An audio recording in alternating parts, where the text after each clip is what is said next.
2060. Perusahaan-perusahaan baja termasuk Krakatau Steel tentunya kita memiliki program roadmap untuk menurunkan emisi CO2 yang kita targetkan ini bisa dilihat di layar. Kemudian kita juga sesuai dengan arahan dari Kementerian Perindustrian bahwa untuk industri diminta untuk 10 tahun lebih cepat, artinya 2050. Ini merupakan tantangan yang cukup berat bagi kami di industri baja karena harus mempercepat net zero-nya bukan di 2060 tetapi di 2050. Ada 3 tahapan yang kita persiapkan. Yang pertama di kurun waktu 2023-2025 Krakatau Steel Group akan menjalankan apa yang kami sebut dengan green behavior. Ini menjadi quick wins.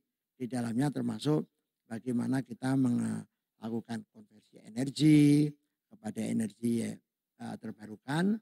Kemudian program ekonomi sirkular atau yang bisa di-recycle dan menerapkan perilaku go green.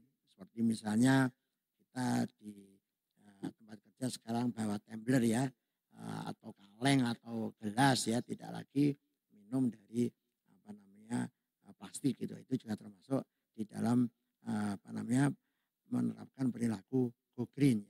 Kemudian juga karena negara maju terutama EU sudah menerapkan CBAM, jadi kita juga harus ikut. CBAM itu adalah carbon border adjustment mechanism. Kita diberi waktu sampai dengan tahun 2025. Kalau di 2025 kita tidak memenuhi produk yang green ya, maka kita tidak boleh ekspor ke negara maju. Cina juga mulai menerapkan yang terkait dengan EPD yaitu Environment Product Declaration. Jadi kita juga tidak bisa berbisnis dengan Cina kalau kita tidak menerapkan EPD. Bank Dunia, IMF, bank-bank juga sekarang sudah mulai ketat di dalam memberikan izin untuk investasi baru. Semuanya dikaitkan dengan arah untuk green, semuanya green. Artinya kita harus semuanya menuju kepada karbon netral di tahun 2050, di 2060 ataupun ada yang masih minta di 2070.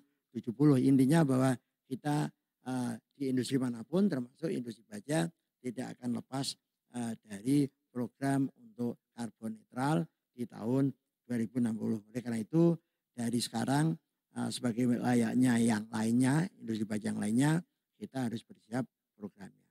Nah di sebelah kanan ini apa yang sudah kita capai di periode 2019-2023 kita sudah melakukan konversi energi sehingga kita bisa menurunkan misalnya 27% konsumsi dengan melakukan atap di pabrik itu kita bikin transparan ya di beberapa tempat. Kemudian jika kita mengganti lampu menjadi lampu LED itu juga menghemat 61%. Kemudian ada yang untuk PLTS atap di gedung perkantoran dan sebagainya. Jadi intinya ini kita jalankan secara konsisten agar target untuk mencapai net zero itu bisa tercapai. Di paling bawah ini adalah program-program yang saat ini sedang kita lakukan dan akan berlanjut seperti tadi Go Green Activities, ESG Report, kemudian kita juga akan menerapkan ISO 5001 yang terkait dengan manajemen energi, tadi yang EPD dan CBAM itu mau tidak mau kita harus segera mengikutinya. Sekarang ini kita dalam persiapan. Kemudian perilaku seperti EV ekosistem selain di kawasan industri kita di Cilegon juga kita sudah menyiapkan untuk EV baterai area sudah kita siapkan. Untuk kendaraan-kendaraan dinas kita juga sudah mulai beralih kepada EV ekosistem, EV car untuk mendukung EV ekosistem. Jadi saya rasa itu Bapak Ibu semuanya yang bisa saya paparkan dalam 2 hal mengenai kinerja perusahaan dan update perusahaan. Terima kasih, saya kembalikan kepada pembawa acara. Baik, terima kasih Bapak Ibu hadirin yang berbahagia. Demikianlah pemaparan materi yang telah disampaikan oleh Direktur Utama PT Krakatau Steel. Selanjutnya, apabila dari Bapak dan Ibu, analis, rekan-rekan analis, media, dan peserta public expose yang akan menyampaikan pertanyaan, kami persilakan terlebih dahulu melakukan raise hand ya. Kemudian dimohon untuk mengaktifkan video dan mikrofon, serta memperkenalkan nama dan asal instansi. Kemudian menyampaikan pertanyaan secara langsung. Mohon agar pertanyaannya yang diajukan sesuai dengan materi yang telah disampaikan. Untuk sesi yang pertama, 3 pertanyaan dipersilakan. Jangan lupa untuk melakukan raise hand, angkat tangan dulu. Nanti langsung dan kita akan langsung dijawab. Silakan.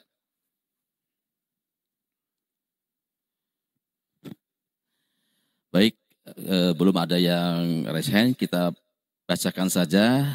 Kami mendapatkan pertanyaan dari kolom chat ya. Yang pertama dari Bapak William ya. Bapak William dari Petromindo ya. Pertanyaannya, bagaimana update pengembangan pembangkit listrik tenaga surya terapung 20 MW milik perseroan yang direncanakan beroperasi pada akhir tahun ini? Bagaimana rencana ekspansinya? Itu pertanyaan yang pertama. Kemudian kedua, terkait rencana penggunaan, langsung dijawab. Baik, kita lanjutkan terkait pertanyaan kedua ya.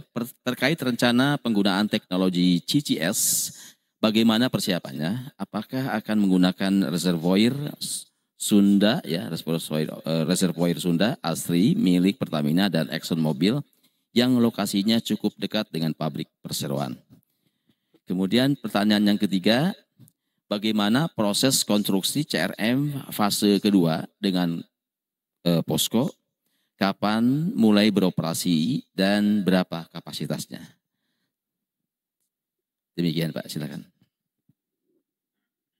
Baik, terima kasih. Kita akan jawab satu persatu pertanyaan yang terkait dengan PLTS terapung. Ibu sekalian, memang perseroan ya secara grup memiliki waduk kerenceng, yaitu yang memang merupakan reservoir utama di dalam kita mengolah air terutama untuk air industri ya.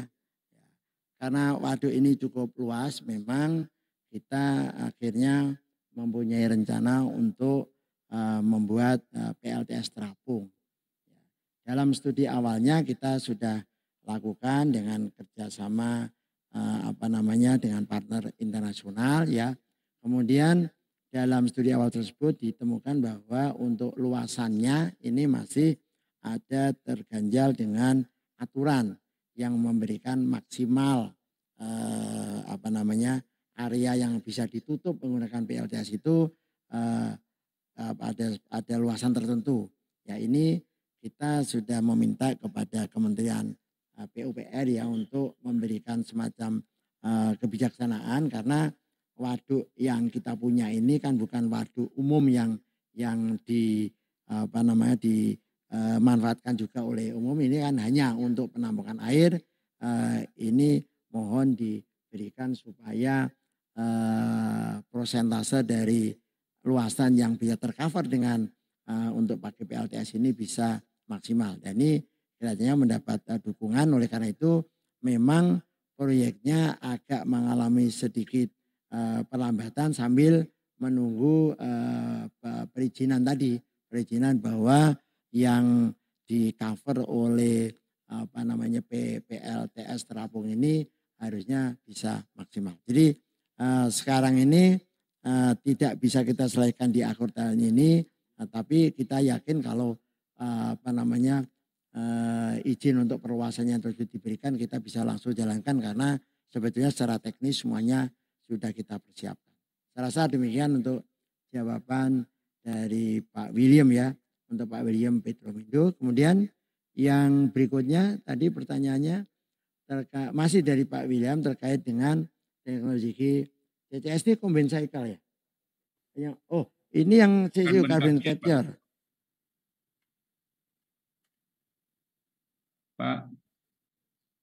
Pak Dirut izin menjawab. Oh ya, silakan. Ini siapa nih, suara siapa nih? Joko Mulyono, Pak. Oh, Pak Joko, silakan Pak Joko. Ya. Baik, terima kasih Pak William atas pertanyaannya. Kebetulan dalam acara Asia Business Forum 2023 yang diselenggarakan tanggal 9 sampai 11 November lalu di ISBSD juga telah dilakukan penandatanganan kerjasama terkait policy untuk pemanfaatan reservoir Sunda Asri ini untuk dimanfaatkan sebagai tempat menyimpan carbon capture yang dihasilkan oleh Krakatau Posko sehingga nantinya tidak dilepas emisi ke udara. Jadi tahap lanjut dari kerjasama ini adalah saat ini kita sedang menyiapkan MOU untuk dengan Pertamina dan Exxon untuk dilakukan joint study bersama untuk pemanfaatan carbon capture menggunakan reservoir Sunda Asri ini. Demikian Pak William, terima kasih. Demikian Pak Dirut, terima kasih. Terima kasih Pak Joko, Direktur Infrastruktur dan Penunjang Bisnis yang membantu menjawab untuk pertanyaan dari Pak William. Ini masih ada pertanyaan dari Pak William mengenai bagaimana progres konstruksi CRM. CRM apa? Ya, oke, CRM fase 2 ya dengan Posko. Jadi Pak William,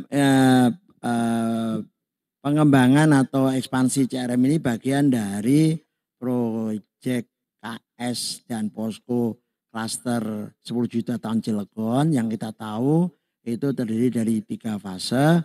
Fase pertama 3 juta ton dari mulai ISM-nya, blast furnace, BOF, kemudian plate mill, ya kita kemudian tambahkan dengan HSM 2, ini fase 1 udah selesai, udah dijalankan, udah baik, profit. Kemudian fase kedua yang sekarang ini sedang kita persiapkan itu juga 3 juta ton untuk hulunya.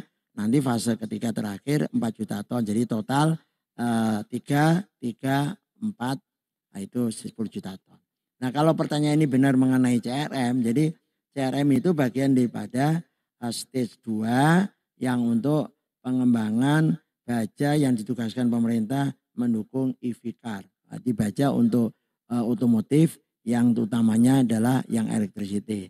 Nah saat ini kita sedang dalam persiapan karena kita punya CRM 1 di Krakatau Steel, kita belum punya CRM yang khusus untuk otomotif. Nah yang dengan Posko ini adalah yang untuk otomotif. Kalau ditanya kapan, kita sekarang lagi dalam pembicaraan dan termasuk di dalamnya diskusi dengan Nippon Steel. Karena Nippon Steel kan sudah kerjasama dengan Krakatau Steel melalui Krakatau Nippon Steel Synergy yang memproduksi baja lapis untuk otomotif yaitu CAGL atau CGL. Nah itu kita diskusi apakah bisa itu menjadi bagian yang bareng-bareng agar secara satu supply chain dari hulu sampai dengan ke otomotif itu bisa disuplai dari Cilegon.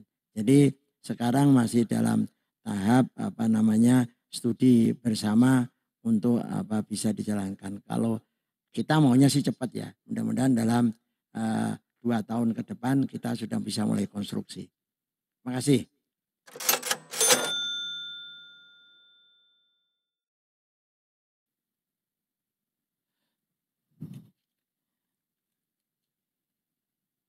Baik, untuk pertanyaan kedua kami lanjutkan. Dari pertanyaan kedua dari Bisnis Indonesia, Pak Dionisio Damara. Dia melontarkan 2 pertanyaan. Yang pertama, apakah benar perseroan sudah dalam tahap akhir terkait pembelian aset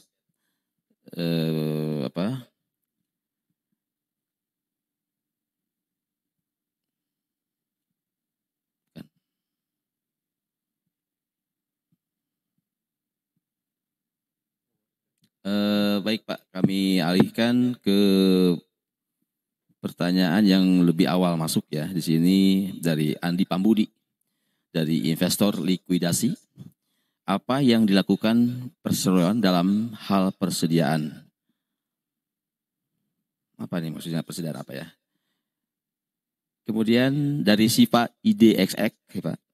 Dari Siva IDXC, bagaimana prospek proyeksi kinerja keras dan juga target pendapatan di 2024 seiring dengan proses pembangunan IKN terkait permintaan baja? Terima kasih. Mohon dijawab langsung dulu. Ini 2 pertanyaan. Ini yang pertanyaan pertama agak nanggung nih. Jadi kan apa yang dilakukan perseroan dalam hal persediaan. Ya kalau sebagai industri ya kami tentunya harus mempunyai kalkulasi terhadap supply chain perusahaan di internal termasuk persediaan. Misalnya kalau persediaan berupa bahan baku ya itu kan ada formulanya juga bahwa kapan harus disediakan karena akan dipakai untuk produksi. Tetapi perkembangan yang menarik di perseroan adalah kami berhasil untuk memendekkan dari cycle. Jadi kayak cycle perusahaan itu biasanya kan dari mulai bahan baku itu dibeli, mengeluarkan uang sampai dengan nanti jadi produk kita dapat uang, kemudian kita disebut dengan cash to cash cycle.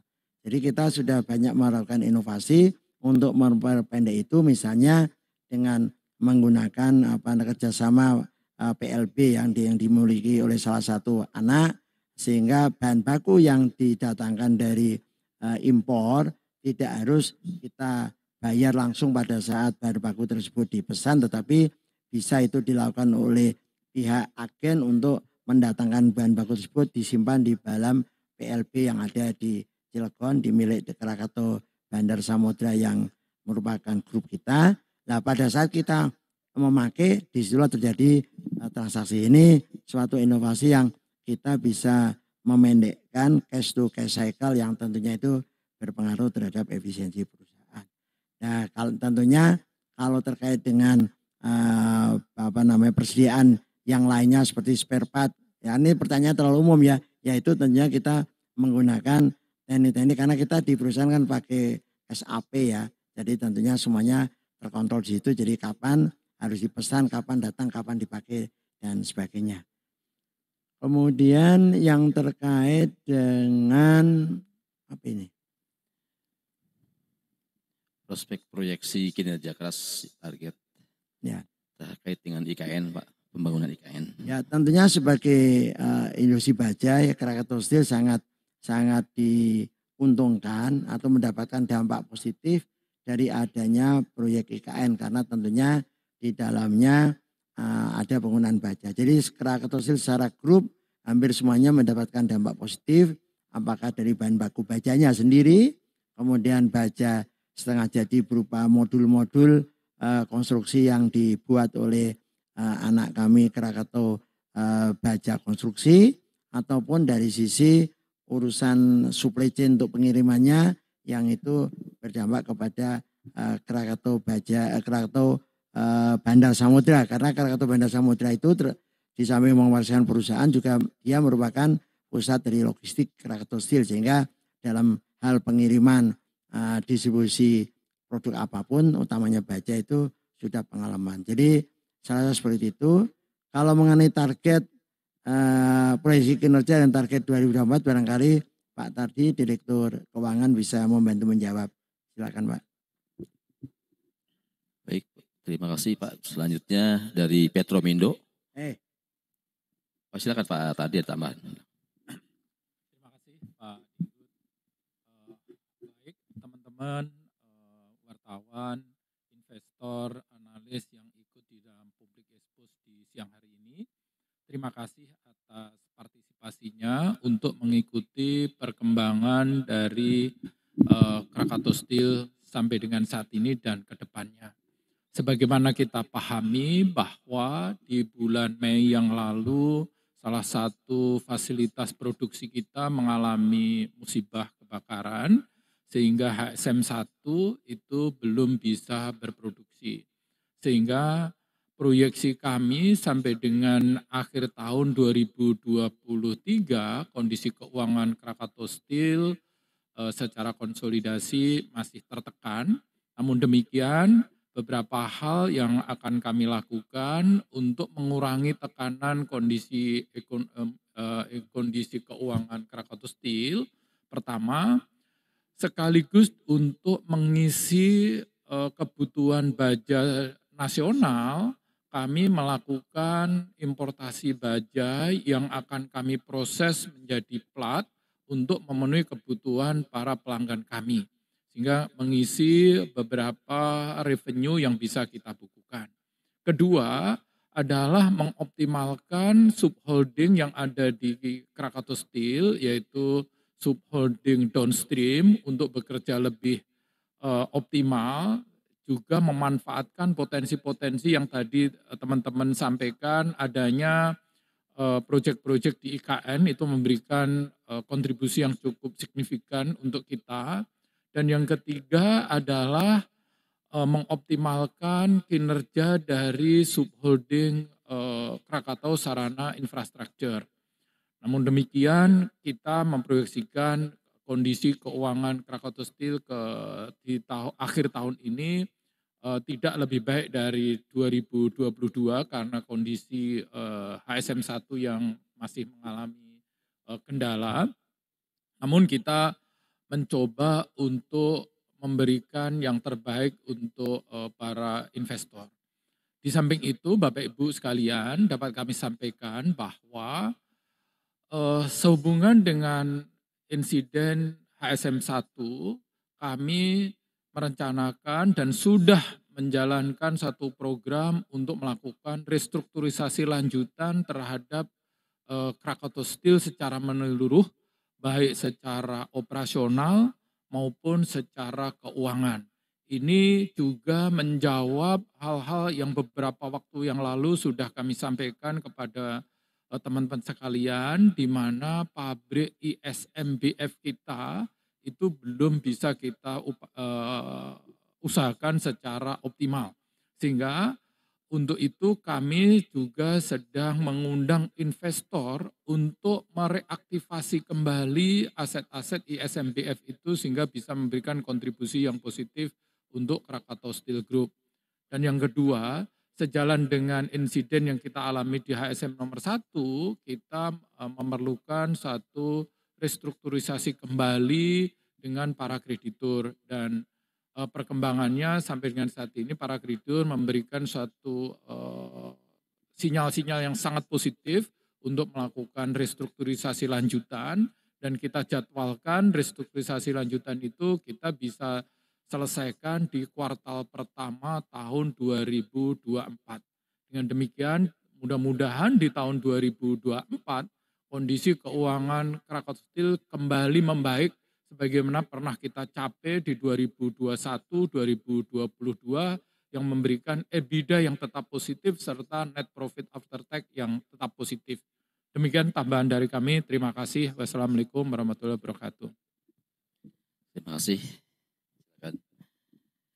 Baik, Bapak dan Ibu, kita lanjutkan pertanyaan berikutnya dari iPod News, Bapak Marjudin. Proyeksi pendapatan laba bersih keras sampai akhir tahun ini berapa?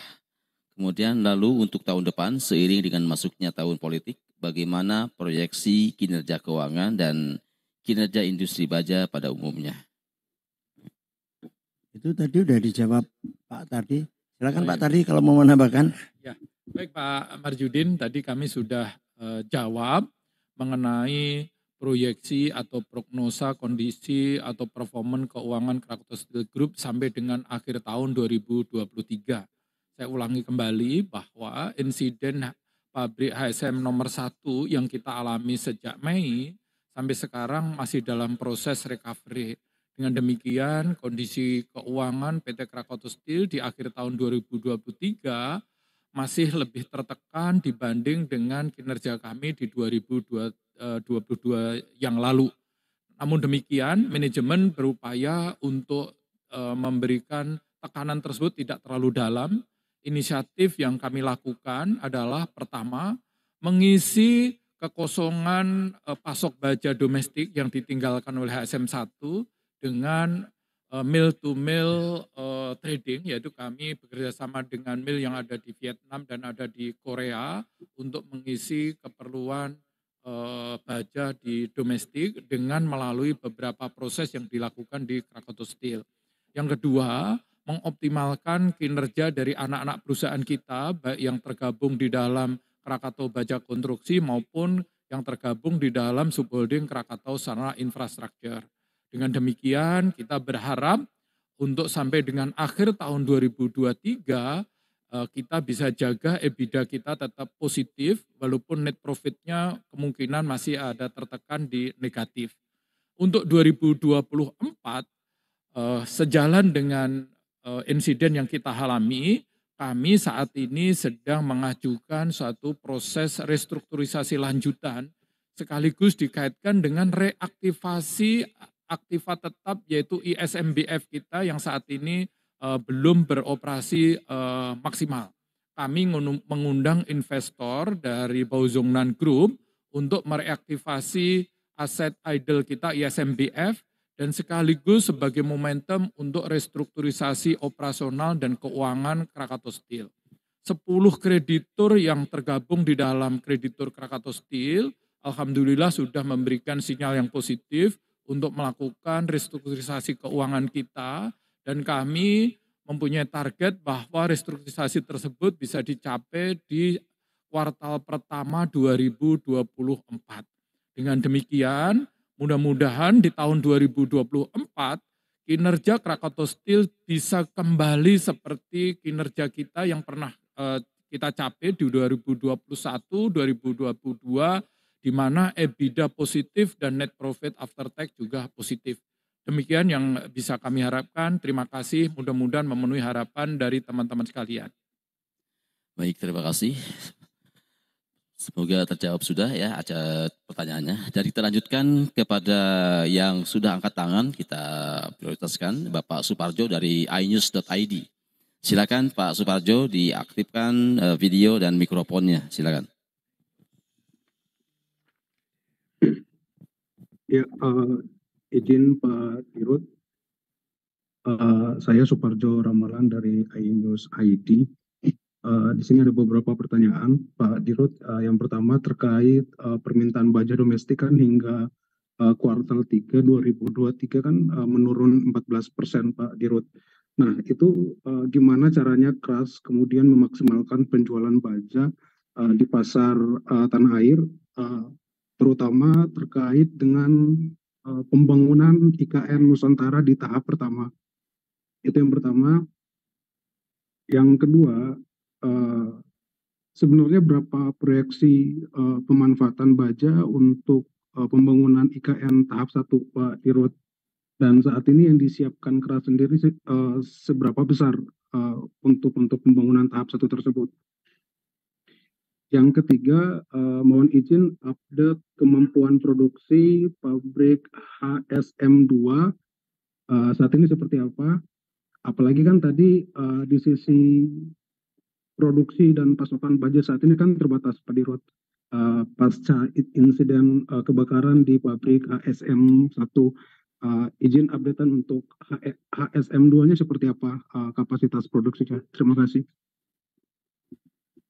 Terima kasih Pak Suparjo dari iNews. Yang pertama pertanyaannya tentang penurunan.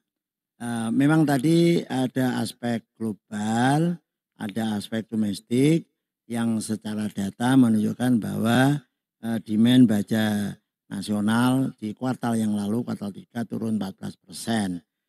Bagaimana dengan kaitannya dengan IKN? Jadi memang meskipun di IKN ini sedang ngebut-ngebutnya untuk membangun ya, tapi kebutuhan baja IKN itu sebenarnya untuk tahap 1 kan sudah tidak terlalu kritikal lagi, karena untuk tahap infrastrukturnya yaitu pembangunan gorong-gorong misalnya, kemudian untuk air minum pipa yang besar-besar itu, jembatan itu kan sudah untuk bahan bajanya sudah selesai di kuartal 2 yang lalu ya. Jadi untuk yang kuartal 3 ini memang kebutuhan dari IKN itu sebetulnya kalau dari sisi kebutuhan bajanya tidak terlalu besar, tetapi dari produk downstreamnya yaitu berupa modul-modul untuk konstruksi untuk di sana dipasang itu sekarang itu yang dikirim itu. Jadi bahan bakunya sudah dipenuhi di kuartal 2 yang lalu, produk yang akan dipasang di sana baru dibikin oleh teman-teman fabrikator ya. Misalnya untuk bikin modul untuk rumah tapak ya, kemudian untuk istana itu kan juga seperti dari Pak Nyuman Nuarto itu kita sudah bikinkan bajanya di kuartal lalu dan sudah dikirim ke Bandung, sudah dibikin bila-bilanya, sekarang kita bantu mengirim ke sana. Jadi untuk IKN tahap 1 secara besarannya tidak ada masalah, kita tetap bisa dipenuhi. Kita memang ada masalah dengan HSM 1 tapi itu kan untuk rollingnya, untuk produk-produk baja yang dibutuhkan oleh teman-teman fabrikator untuk IKN itu biasanya yang tebal dan berupa plat. Nah mesin pembuat plat kita itu artinya bisa disuplai dari HSM, dari plate millnya KP maupun dari kami masih punya siring lain yang masih beroperasi dua lini, jadi tidak ada masalah. Jadi kesimpulannya untuk pemanfaatan atau untuk kebutuhan baja IKN kami masih bisa penuhi.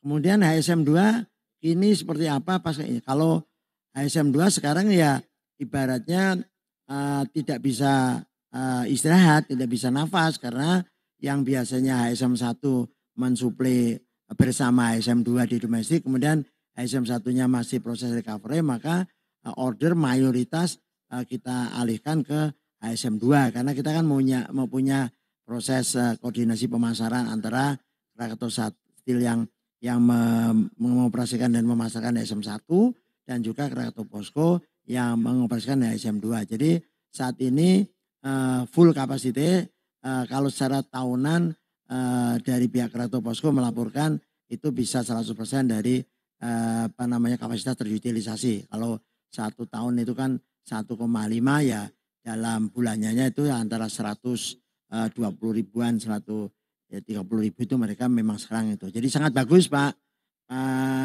Suparjo mengenai performansi dari HSM 2 yang sekarang dioperasikan oleh Krakatau Posko. Terima kasih. Baik, terima kasih. Pertanyaan berikutnya dari Investor Daily. Bapak Awan menanyakan, bisa dijelaskan mengenai rencana divestasi perseroan tahun depan?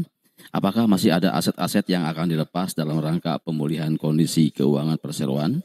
Itu yang pertama. Yang kedua, bisa dijelaskan berapa dana yang dibutuhkan KRAS untuk mengembangkan industri baja di Cilegon? Pak Dirut sebelumnya bilang dana yang dibutuhkan cukup fantastis katanya. Demikian Pak, silakan menjawab. Baik, baja kan terdiri dari 3 stream ya, upstream, hulu, intermediate, kemudian downstream. Kalau kita bicara yang ditanyakan di nomor 2 ini pasti berbicara mengenai upstream, yaitu pembangunan integrated steel mill yang mulai mengolah iron ore, biji besi menjadi baja cair ya, kemudian di rolling menjadi HRC atau plate. Untuk kapasitas atau fasilitas hulu itu memang sangat betul bahwa dana yang dibutuhkan cukup fantastis karena rule of time-nya adalah 1 juta ton kapasitas di hulu untuk menghasilkan slab billet itu dibutuhkan dana $1 miliar. Ya sekarang uang 1 miliar, kalau sekarang kita kapasitas tadi saya sampaikan di depan 3 juta ton untuk tahap 2, maka dibutuhkan minimal $3 miliar. Apalagi tadi juga saya sampaikan bahwa dalam tahap kedua ini Krakatau dan Posko juga diberi tugas pemerintah untuk mensuplai EV car ya, untuk otomotif yang car ya. Makanya dibutuhkan untuk hilirnya juga yaitu CRM dan juga CAGL atau CGL.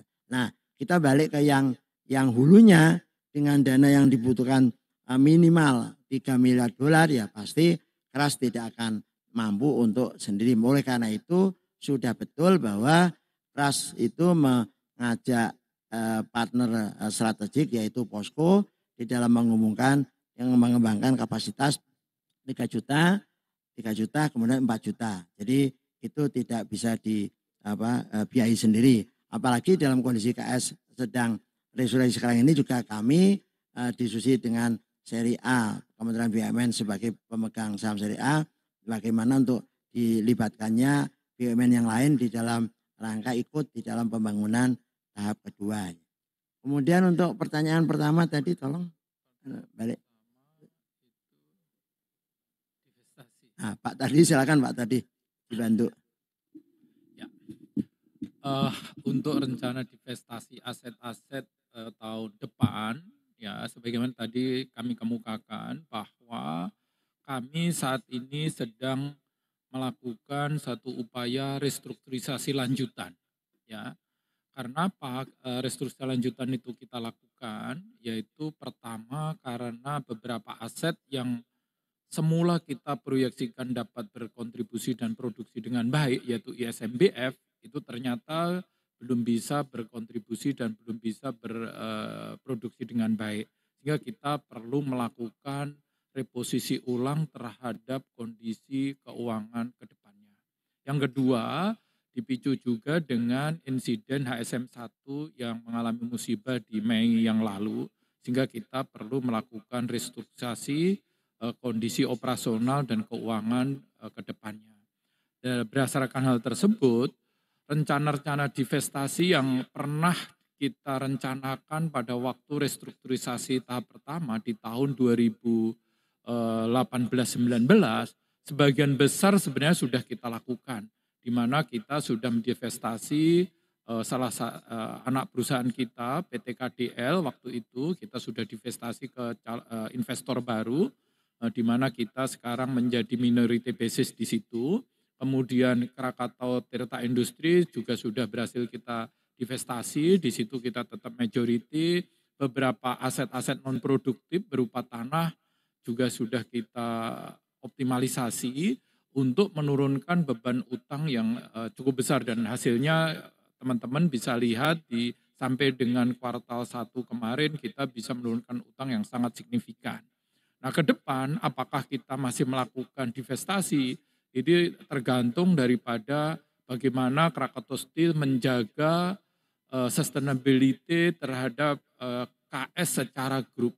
Karena bagaimanapun KS tidak bisa hidup hanya dengan core steel-nya.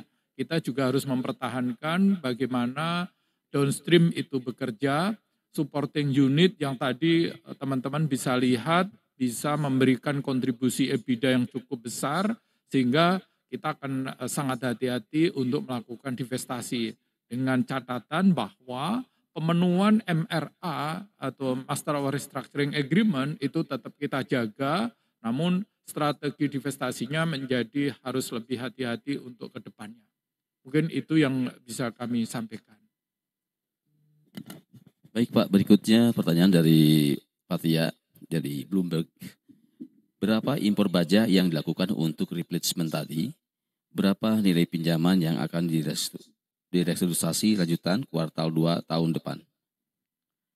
Jadi seperti tadi disampaikan bahwa untuk mensuplai kebutuhan baja domestik konsumen KS yang karena HSM 1 ada masalah, maka kita lakukan melalui kerjasama mill to mill. Jadi kami sudah punya kerjasama dengan beberapa mill, ya tadi disampaikan oleh Pak tadi di Vietnam, kemudian di Korea dan juga Jepang.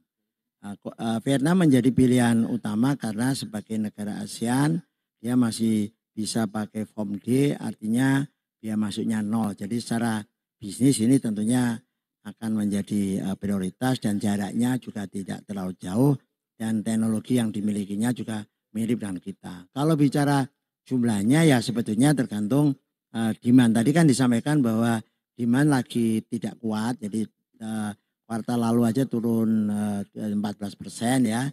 Jadi kalau biasanya kita bisa mensuplai sekitar 150.000 ton ya sekarang ya untuk dibagi saja HSM 2 yang oleh saudara kita KP itu bisa maksimal berapa. Dimaksimalkan dulu, KP bisa mensuplai, maka yang sisanya tadi kita akan gantikan melalui mill to mill cooperation tadi. Perkiraan kami sekitar 50.000 sampai 70.000 per bulan. Nah, ya, kalau kurang ya pemerintah membantu untuk memberikan izin impor secara khusus karena memang ini kan musibah.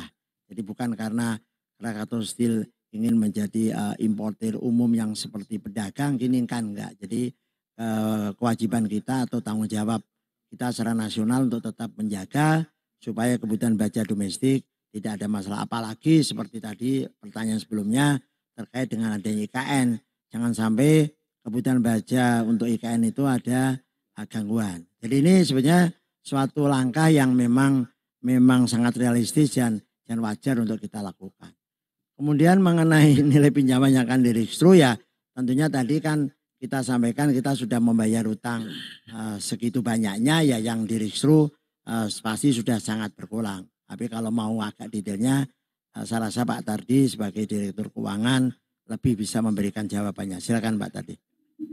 Baik, Bu Fathia dari Bloomberg, terima kasih atas pertanyaannya yang cukup detail ya, sebagaimana selalu mengikuti perkembangan yang kita jalankan, bahwa sejak restrukturisasi tahun 2018-19 sampai dengan 2023 ini, Krakatau Steel berhasil menurunkan jumlah hutang yang cukup signifikan, itu lebih dari 750 juta US dollar.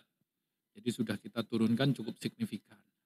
Sehingga memang masih ada yang hutang yang cukup besar juga yang harus kita restrukturisasi. Nilainya kira-kira 1,3 sampai 1,4 miliar US dollar yang harus kita restrukturisasi dengan 10 bank nasional. Mungkin itu sebagai informasinya. Terima kasih. Baik, terima kasih dan kami informasikan kepada Ibu Silvana ya dari Infotras. Itu sudah terjawab mengenai recovery ASM 1. Dan terima kasih kepada Bapak Purwono, Direktur Utama PT Krakatau Steel, dan Pak Tardi selaku Direktur Keuangan serta Manajemen Risiko telah banyak memberikan jawaban-jawaban daripada peserta Public Expose pada sore hari ini. Baik Bapak dan Ibu hadirin,